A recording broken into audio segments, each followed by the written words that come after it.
So I had the idea of what if Captain Marvel fought Doomsday before Doomsday fought Superman, or what if two of them fought him together? And so I was scrolling on Quora where I saw this. It said that Shazam would have lost to Doomsday quicker than Superman would have. Now, if Captain Marvel had fought Doomsday, it would have been like the death of Superman storyline would not have been able to happen, as Superman had to die.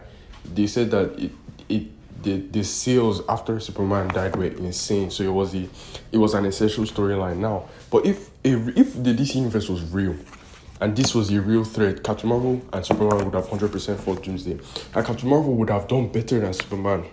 Let me explain why. Superman and Captain Marvel are canonically in the same physical weight class. Yes, Captain Marvel is just that strong. He's just that fast, right?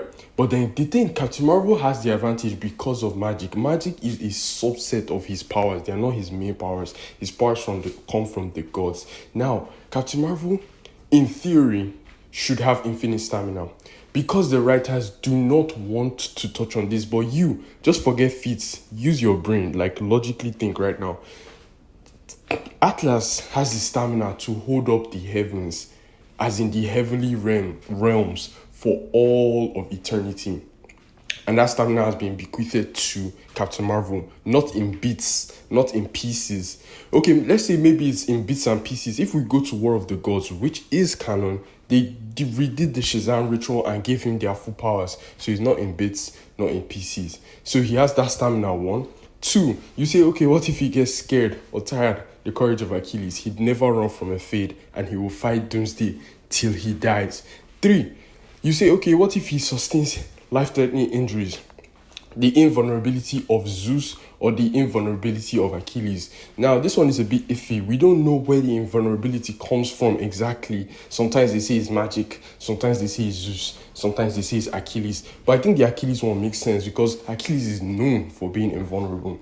Now, the one feat of Billy Batson flipping his whole inside out backwards, that just shows what kind of a regenerative monster he is. So putting him against someone like Doomsday, who is a pure physical brawler that will just be injuring and injuring.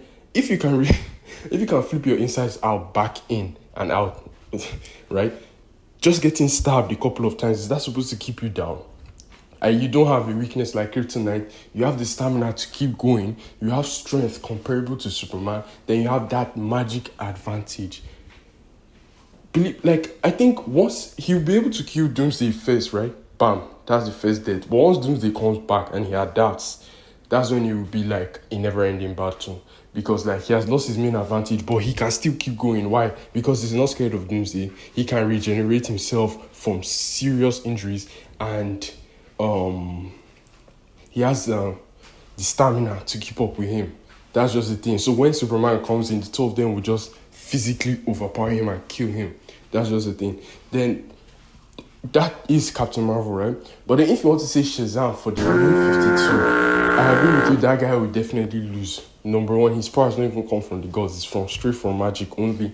And then he is inexperienced, but Captain Marvel is not inexperienced, and let me tell you why. Billy Batson has been active as Captain Marvel since the end of Crisis on Infinite Earths. Wally West has been the Flash since the end of Crisis of Infinite Earths. So for as long as you want to say Wally West has been Flash, Billy Batson has been Captain Marvel.